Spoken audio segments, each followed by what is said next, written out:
in my slide here, the outline covering the individual items. For my introduction, this presentation I will cover the 3 different types of PLC setups and the functions of the different types. The 3 different types are going to be the individual, centralized, and distributed control systems.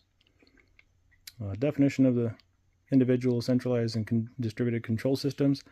An individual control system is a single PLC for a single station or batch. Centralized would be a single PLC for multiple stations or a conveyor line with multiple functions. And then a distributed control system would be multiple PLCs for multiple stations for larger systems, typically needing multiple processes or different machines and conveyors. Example of individual, centralized, and distributed control systems are outlined below. I do have a reference on my last page for figure 1.1. As you can see, the central control is typically one PLC using for multiple stations or controls. The decentralized would be individual PLCs for each station or area where the batches will be happening. And then distributed control is multiple PLCs controlling multiple stations. Advantages and disadvantages of the individualized, centralized, and distributed control systems.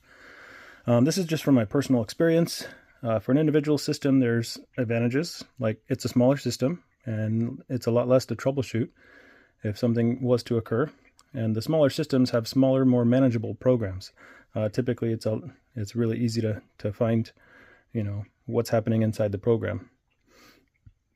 For centralized systems, using a PLC for large-scale areas can save money with processing by only having one PLC, and you can set up large conveyor systems and utilize the programming in blocks or multiple programs to make the troubleshooting easier.